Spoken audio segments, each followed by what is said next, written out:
What's going on, Mad Maniacs? Welcome back to Mad About Disney, and welcome back to the Mad Chatter. I know it's been a little while since we did this show, but my schedule's been a little crazy, but we are back. We have our first ever returning guests, Matterhorn Matt.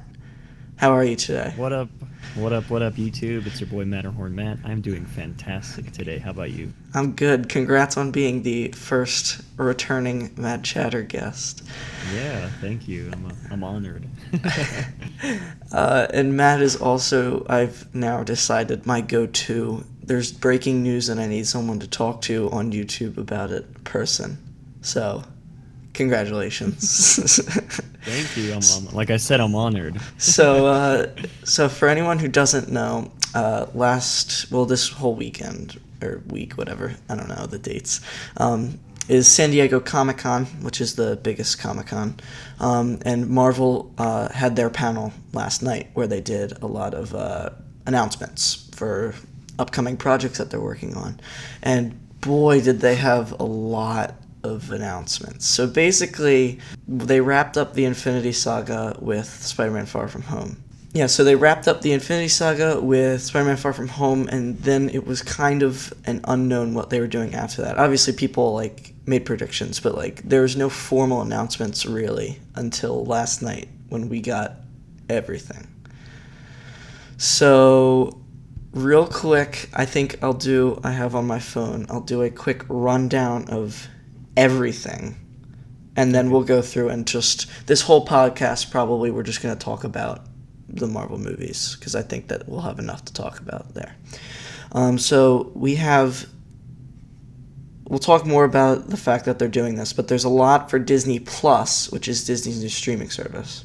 Alright, so the shows going on Disney Plus are Falcon and Winter Soldier, which will be coming in fall of 2020, WandaVision, which is coming spring 2021, Loki, which is coming spring 2021, and Hawkeye, which is coming fall 2021.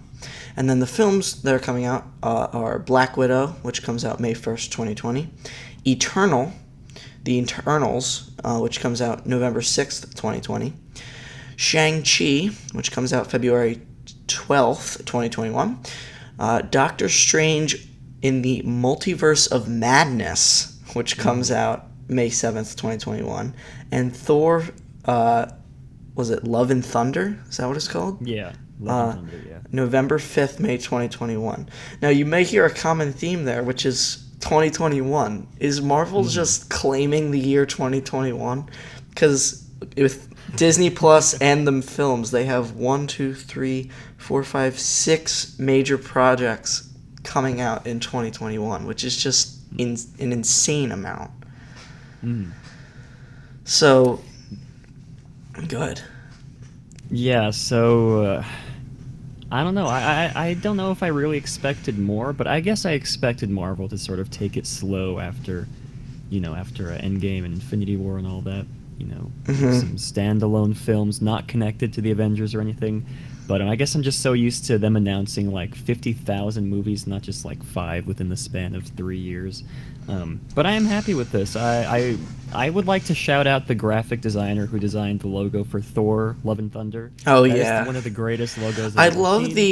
the transition from the original Thor logo, through Yeah. Ragnarok, and then that. It's just the total opposite end of the spectrum. It's just a totally different logo. Yeah, I love it. I want it as a tattoo somewhere probably in the future. But yeah, I don't really know much about the Eternals. I mean, they did Guardians of the Galaxy, so I'm sure I'll like the Eternals. The one I'm really excited for is Doctor Strange: Multiverse of Madness, because Kevin Feige sort of booked that as a quote-unquote horror film. Yeah, that's what I heard too, which is, I'm interested to see how they handle that. What they do to make it a horror film, but also still a superhero movie. Because it can't be too different, because then it'll just feel out of place. And I get they want it to feel a little bit out of place. That's what they're going for, but also they want it to still be connected to both the original Doctor Strange and just other Marvel movies. Yeah, and I'm a big fan of horror films, and I love Doctor Strange. The title of the movie, Multiverse of Madness, just like it gets me excited, even though there's like no trailer for it or anything. But I'm really excited for that one. Black Widow, of course. Rest in peace. I don't really know where they can go from there. I'm under the impression I think it's a prequel. I think it's a prequel to Yeah, I think everything. I heard that it's taking place after Civil War, but before Infinity War. So I Okay. guess we'll sort of see that. I'm under the impression that she's going to be training the new Black Widow or something like that. I don't know. Yeah. Another one I'm really excited for, Falcon and the Winter Soldier. They finally unveiled a new logo with the Captain America shield. Very excited for. I always forget the character's name of the Falcon. Sam Wilson. That's it. It's your like left. a really forgettable name. I don't know why, but very excited for him to take up the mantle of Captain America. And I love the dynamic between those two. I love to see more of that. We got a little bit of Falcon and the Winter Soldier in Civil War. Yeah. And real quick, other than the movies I listed, there are a few others that are confirmed by Kevin Feige to be coming with no dates, which would be Guardians of the Galaxy 3, Black Panther 2, Captain Marvel 2, Fantastic Four, which is exciting because that opens up that whole end of the new Disney-Fox merger, and Blade is back. So that's a thing that I don't think people were expecting or even predicted. Like, I don't think I heard anyone say before Comic-Con, like, oh yeah, I bet Marvel's gonna make that Blade reboot announcement. Mm-hmm. Yeah, and I think from what I heard, the lead actor who's going to be playing Blade... Isn't it Mahershala Ali? Isn't that who it is? I was going to say something completely different, but that's I was under the impression from what I've heard that after he won the Oscar this past for whatever movie he was in, Was it Green Book? Was that it? Green Book, yeah. Why do I know that? I didn't see that movie. Yeah, I don't know. I didn't even watch the Oscars. But from what I've heard, he actually approached Kevin Feige to ask him about making a Blade 2, and I'm guessing it was just like a spur of the moment thing. They probably weren't even gonna think about making a Blade sequel within the next couple of years if he hadn't approached them. But another interesting thing, the thing that interests me most about this Blade movie, this lead actor played a character in the Luke Cage TV series, and so I guess Luke Cage isn't canon to the MCU anymore because now he's playing a completely different character. That just sort of like throws off that whole Netflix kind of deal. I'm gonna be totally honest here. I watched, I don't know, 3 or 4 episodes of Daredevil on Netflix, and then I was like, and I kind of just stopped watching, and I didn't watch any Marvel Netflix shows after that, so I have no idea what happened in those shows. But I will be watching the Disney Plus shows, so I'm not opposed to Marvel TV shows. I just didn't find anything in the Netflix ones. Yeah, I was a big fan of the Daredevil ones were like the standout ones, best ones out of the bunch. But yeah, it is kind of interesting. Just he's in Luke Cage, which was supposed to be canon to the MCU at the time of its making. But now he's playing Blade, so it's like I guess they're completely retconning the entirety of the Netflix shows. But I mean, that's whatever. I don't really. It's just as long as we get a good movie, I'll be happy. Yeah, I think that what they're really trying to do with Phase 4 is just kind of see what characters click for the next phase of Marvel movies. And it's possible that, like, Blade as a character, like, they make one standalone movie, it doesn't do that well, and then maybe, he shows up a few more times, but, like, that's it. Or maybe it becomes the next big character, which I seriously doubt will happen, but, Yeah. Yeah, I don't think a lot of fans have a big connection to the character. Screw Iron Man. Screw Iron Man. Yeah. I just want Blade. Yeah. I guess another one I'm really excited for, Shang-Chi and the Legend of the Ten Rings. I told this to my dad when they were announcing it. He was like, who the heck is Shang-Chi? I don't know who that is. But then once I mentioned the Mandarin and all that, he was like, oh, I remember the fake Mandarin from Iron Man 3. And I guess they're supposed to introduce the real Mandarin in in this movie, which will be nice. Um, yeah, I don't really know what to expect from Shang-Chi and the Legend of the Ten Rings. I mean, I guess mean, Marvel knows what they're doing. a lot of these movies we won't really know much at all about until we get teasers. Because, well, their logos are pretty cool. You can't really tell much about what the movie's going to be about until... I mean, like, certain movies like Thor, we could probably guess where they're going with it just because we know what the character's been through in past movies. But, like, Shang-Chi, Eternals, like, we don't know what they're going to do with them. So we kind of just have to wait and see what they do and hope that it's good. Yeah, I mean, I don't think Marvel's made a bad movie since Thor 2, so I mean, I have complete faith in them to stick to the source material of Shang-Chi, whatever that source material may be. Are there Shang-Chi comics? Is that a thing?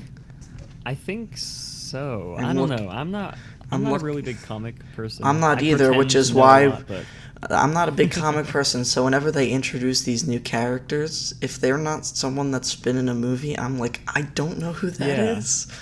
Yeah, like the Eternals, I don't know what the Eternals are. Yeah. Shang-Chi. I'm Googling it. Shang-Chi is a fictional superhero, blah, blah, blah, blah. I think he's like martial arts, kind of. The undisputed master of Kung Fu. Shang-Chi seeks peace and harmony in a weary world while opposing those who would tear it down. They could do a good job with that. They could turn it into something. Yeah, I'm sure they will. I mean, Shang-Chi, there's a really room to do anything. I guess another one I'm really excited for as well, WandaVision. Yes. So for anyone who doesn't know, it's a show involving the characters of Wanda, who would be Scarlet Witch, and Vision, which would be Vision. I have to point out, really, really terrible name for the series. It sounds kind of cheesy. Yeah. I saw a tweet from Vincent Vision, which is a YouTuber, another Disney YouTuber, who said, I don't know who this Wanda is, but she needs to find someone else's bit to steal, because he's Vincent Vision. So, yeah, I mean, it is a cheesy name, and the graphic even is a little bit, I get that it's, like, retro-y, but it's... Yeah. I don't know. I got like have you ever seen Meet the Robinsons? I got a Meet the Robinsons vibe from the logo. Now that you bring that up, yeah, I do see that. I was like, it's kind of an odd mental connection for me to make, but that's what I saw when I saw the logo. Yeah, I love the dynamic they have. I mean, my dad was telling me in the comics about how they may or may not have like a baby together. But he also said that he might be thinking of a different... There's so many characters, so they all just blend together, I'm sure. Yeah. And I think WandaVision is actually supposed to tie in directly to Doctor Strange 2. Mm-hmm. So that'll be like one of the connections to these... I guess these are... I don't know how to like word this, but with the Netflix shows, those were supposed to be connected to the MCU, but then we never saw any of the Netflix characters appear in any of the MCU movies, so that was like kind of weird. I think they kind of just gave up on that. Yeah. Really sad. I love the Netflix shows, but with these, they're launching on Disney's own platform, so obviously they're gonna try to tie them more directly into each of the films. Like Loki, from my understanding, it's gonna be what happens to the Loki who steals the Tesseract from Endgame. Right. So that 2014 version. Which would make sense because the present-day Loki is not available for casting for a TV show. Again, rest in peace. I love Loki. Any way they can find him, find a way to bring him back, I'll be happy with. So, I mean, the logo for Loki is another one of the ones that's like, what? Is just a bunch of fonts It's match just what together. happens when when they have a team of 4 graphic designers who can't decide what they want for the logo. So they say, all Yeah, right, well, yeah. I'll just take one letter and then we'll just push them together and see how it looks. Yeah, that's yeah. Okay, that's a good way of putting it. Yeah, so two really bad logos, And one then, really good logo with Thor 4. yeah. And in other Yeah. news of bad logos, we have the Hawkeye show coming to Mm-hmm. uh, Disney Plus. Another logo that I was like, so you added a little arrow to the H. I guess that's what they did with that. Yeah, I think with that, I think from my understanding, that logo is supposed to be from. Again, I don't know comics. From my understanding, it's supposed to be like a direct pull from the story from the comics that they're basing it on. So I guess for those people who know the comics, they know what that logo means. But yeah, very interesting. Doesn't really scream Hawkeye to me, but I guess, like I said, people from the comics will be like, "Oh my gosh, they're doing that story from the comics." I'm so excited. Yeah, I mean, I guess when I heard this show and saw the logo, I kind of assumed that based off of that they'd be focusing on Hawkeye from the comics, which is Hmm. I'm not gonna lie, I was disappointed in because when I heard rumors of this, I wanted a Ronin show, like, because that Hmm. character from Endgame we got like 5 minutes, and I was Yeah, like, yeah. that's such an interesting character that you could do a lot with, I feel like, and it would be a different aspect of Hawkeye that you didn't explore. And maybe we'll see Hmm. some of that in the show eventually when they run out of ideas for the Yeah. after the first few seasons if they decide to continue it. But I Hmm. don't know. I liked Ronan as a character, Yeah, I do too. Yeah. so I was kind of hoping that they would do something more with that. Yeah, I think from I was up late last night. Guy, I should point out, I was up late last night reading up on all this stuff, watching all these YouTube videos about people who know more than I do, from the comics and all that. And from what I gathered from watching those, the Hawkeye series is supposed to be about him training the new Hawkeye, Kate Bishop. I don't know who these characters are from the comics, but from my understanding, that's what the series is going to be about. I love Hawkeye. He does not get enough screen time in the Avengers movies. He's one of my favorite characters from the Avengers movies. So I'm glad to finally see a Hawkeye series or something related to Hawkeye coming to the MCU. That's one of the ones I'm more excited for as well. Yeah. All right, let's see what else do we have here to talk about. All right, let's talk more about the Doctor Strange movie because we touched on it, but I feel like this could be a movie that could open up a lot of plot lines in the MCU. Mm.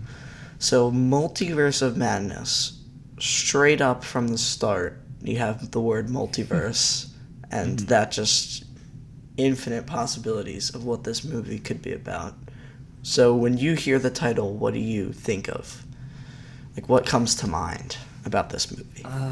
So, I guess my initial thoughts of what this movie could be about, keeping in mind that it's supposed to be like a horror movie, I don't know. I'm thinking maybe something like Doctor Strange gets stuck in an alternate dimension or something with like evil, spooky monsters or something. Or I Evil don't know. Doctor Strange? Evil Doctor Strange, that would be cool. Okay, now we're getting the ball rolling. Disney. In They case probably you won't do that. haven't written the script yet, Yeah. just listen in here. We know you announced this movie and logo and everything, but if you have nothing done yet and you're scrambling, Evil Doctor Strange. I mean, yeah, Just that'd be saying. a really cool idea to do, and that does sort of. I mean, I guess I could sort of keep in tie with the horror aspect. I don't know. I'm a big fan of horror films. Marvel horror film, that's amazing. I'm immediately on board. And again, like I said, the title of it just Multiverse of Madness. I mean, there's like that's like one of those titles where it could be Anything. like anything. Yeah. Like I don't know. Really excited. Yeah, that's really all I have to say about that. I'm just really excited for Doctor Strange too. Yeah, well, when I hear this like Marvel horror film, right? Um, Hmm. it I just hope, I pray that they don't make it a cheesy horror film. I just really hope that they can do a good job at making this a, like, scary movie that is genuinely scary, has a actual plot. Like, because a lot of horror movies are known for just not having very consistent plots, which I get that some movies, like, that's what they're going for. It's jump scares, and that's all they're going for. And I know Marvel well enough, and I know that the people working on the movie aren't going to just do a jump scare movie. But I hope that if they're going that route, that it's actually scary, and it still has a plot that is enjoyable to watch. Mm-hmm. Yeah, I guess I could sort of spin that off into a completely different discussion of why I hate modern horror films, but we can save that for another episode. Because I do have a lot to say on the topic. But yeah, jump scares are like the worst thing in the entire world, and I agree with you. I hope that the film is not. I mean, maybe one jump scare is fine, but I'm hoping for more of like a tense thriller kind of horror film. Well, again, like this is going off a different path a little bit here. It has nothing to do with Marvel anymore, but like horror movies, I'm not particularly a horror fan. It's not that I don't like them. It's just not movies I go out of my way to watch. But I do watch them occasionally, and the one I saw most recently, I guess, would be Bird Box, which everyone saw. I haven't seen Bird Box, actually. You haven't, so I'm not going to talk about that. But you should watch it, because it was a good movie. Okay. If you have Netflix. I've heard. I wanted to watch it, but I guess I just never got around to it. All my friends were saying, man, you gotta watch Bird Box, man, it's amazing. But I don't know, I just never got around to watching it. Me and all my friends watched it on New Year's Eve, I think it was. Well, actually New Year's Day, because at that point it was like 3 in the morning. Mm-hmm. 2 hours after midnight, and we're all like, why go to sleep? Let's just all watch Bird Box. Okay, I'll keep that one on my list. So yeah. Alright, so the last one, I guess the last two things we'll talk about. Let's start with Thor, Love and Thunder, which I have high expectations for, because the Thor character has evolved so much over the last few movies. What do you want out of this movie? I was thinking about this yesterday when they announced it, and even before that when they announced that Taika Waititi would be returning as director.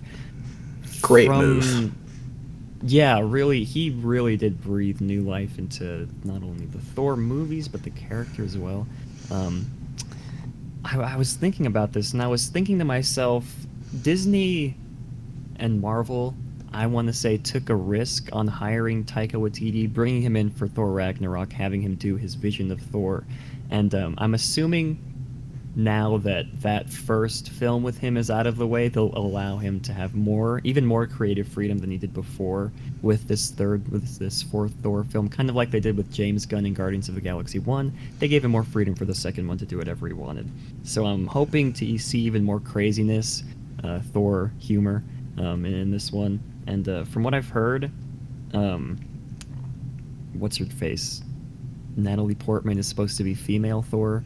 I don't really know how to feel about that, because I'm not the biggest Natalie Portman fan. I don't know. I felt like that chapter had kind of just ended, and it was like we were okay with it. Like everyone had accepted that Natalie Portman was not part of Thor anymore. Yeah. So the fact that she's back, I think more people are confused than happy. I don't think people were like, you gotta bring Natalie Portman back. Like, no one was wanting for that. Like, at least I think. I don't know. That's just me. No, yeah, I was not I'm just not a big Natalie Portman fan in general. From the prequels to the Thor movies, she's just not my cup of tea when it comes to favorite actresses. But I mean, I trust Taika Waititi. Hopefully he can pull something interesting. Oh, my camera just died. Hopefully he can pull something interesting from the Jane Foster lore. I don't know. But yeah, I really do have high expectations for Thor 4. I feel like that's going to be the standout in all these films, probably besides Doctor Strange. Yeah. All right, and then the last thing I want to talk about real quick, we'll touch on these, is there's two shows for Disney Plus I want to talk about. First one is Falcon and the Winter Soldier, and I have a question with this. Yes. How heavily do you think, like, what will be the balance in Sam Wilson's character between Falcon and Captain America? Yeah, I was also... And will it, like, shift throughout the series? I have a feeling, just right off the top of my head, I have a feeling that in the beginning he won't want to be Captain America, and by the end, maybe Bucky convinces him. I don't know. He'll eventually come around to be Captain America by the end, maybe like the final couple episodes. That's just my initial thoughts, just right off the top of my head. Because it is kind of weird to have the Falcon character, who we've established as, you know, his background when he was in the military, he had those Falcon wings. Now he's a sort of superhero with the Falcon wings, and now we're sort of transitioning him into a brand new character, taking the mantle of Captain America. I don't think we've ever done that before in the MCU, so it'll be interesting to see the way that they handle this. I'm very interested to see how they handle it. Yeah, I really do like the character of Falcon. I don't think he gets enough credit. I love the actor Anthony Mackie, something like that. I think it's Mackie. Mackie, yeah. What's either one of the two? I'm a big fan of him in the MCU, and I also love Bucky as a character as well. We don't get enough of him in the MCU, so yeah. Again, I'm very excited for this one, and I am really interested to see how they're going to handle the transition from Falcon to Captain America.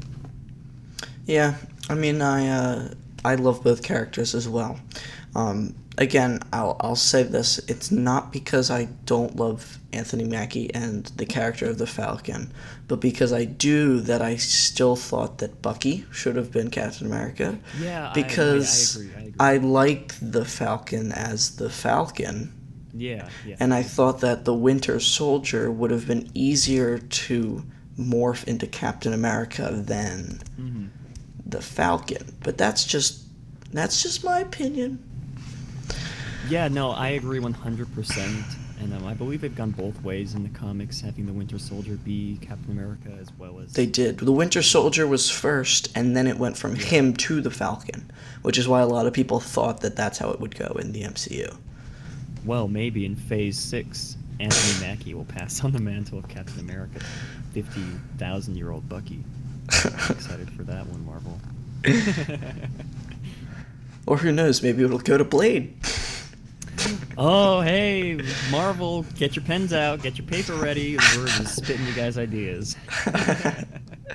And then the last thing I want to talk about before we wrap this up is there's another show I didn't mention yet coming to Disney Plus called What If Marvel, which will explore plots from previous movies as if something had gone differently. What would have happened? And they're bringing back old actors and actresses to kind of play that, which I don't know how in-depth they could go with this, what their budget is, but, like, if they did, like, go all out, this could be, like, a really cool series. Yeah, from my understanding, it's going to be animated, and all the actors are just going to be reprising their roles as, like, voice actors, so... And I think one of the examples that's always been thrown around with this series is what if Peggy Carter ends up becoming Captain, getting the superhero... No, okay, so it's what if Peggy Carter gets the superhero serum instead of... Steve Rogers. Steve Rogers. I forgot I was blanking, thank you. Instead of Steve Rogers. I saw your facial expression go like, oh crap, I forgot Captain America's name. I disrespected him. I'm so sorry, Mr. Captain. And then it's what if Steve Rogers gets a quote-unquote Iron Man suit built by Howard Stark back in that when he was in his original time. And I feel like there's a really interesting... I don't know, this isn't one of the ones I'm most excited about, but if you do zoom in on the logo, I'm like looking at it, if you zoom in on the logo, you can sort of see Captain America's face, and he's like a zombie, and it's like, what the heck is that supposed to mean? I mean, it's like a still from a comic probably, so that probably won't happen. But yeah, I'm not too excited about this one, but I mean, Marvel hasn't disappointed me in the past, so I'm assuming it will be good. And I love animated, films, animated TV shows. Yeah, I love So, animated stuff too, but I'm not gonna lie. In the past, I haven't been the biggest fan of animated Marvel stuff. Like they've yeah, made a no, bunch of shows for yeah, like Disney XD and like stuff like that, and mhm, I just could never get into that stuff. So I hope they do a yeah, decent enough job that I can enjoy it, and then it's not cheesy. But yeah, I agree. um, all right. So I think that we are gonna wrap this up there. Matt, thank you for coming on the show last minute. I literally texted him at like 11 o'clock last night, and I was like, Hmm. so much Marvel news. Please come on my show tomorrow. We need to talk. So, yeah, thank you all for watching. If you enjoyed this video, give it the very large thumbs up. And subscribe for more videos like this. I'm sure Matt will be back the next time some big news breaks or something. Yeah, let's go. And I will see all I'm of still you. waiting to play Fortnite with you, so we got to get that part. I don't two know. I going. saw your tweet the other day where you said, I mean, what I was hate it? the game so much, but I'm willing. I'll do it for the fans of the Mad About Disney channel who want to see more Fortnite. I'll do it for them. All right. Why is that the game that they need me to play? Like, I honestly. mean, Minecraft is such a much better game than Fortnite, but I know. I've kind of been they want addicted. Fortnite. I've kind of been addicted to Minecraft lately. It's kind of a Yeah. problem. I was up late last night playing Minecraft. I was building a tower and it got so tall that literally, like, I saw like my screen go like white, and I was like, "What is that?" And I was like, "Oh crap, I'm in the clouds." Oh, And then I looked at the yeah. clock and I was like, "Oh, it's been 3 hours." Yeah, I mean, Minecraft, to those of you guys listening, Minecraft is such a better game than Fortnite. I mean, you can build in Minecraft just like you can in Fortnite. Crank those 90s in Minecraft. Yeah, you create those. Yeah. Oh my All god. right, so if you guys But want to if it's what the see, fans want. if you want to see me and Matt play Minecraft, leave a comment down below.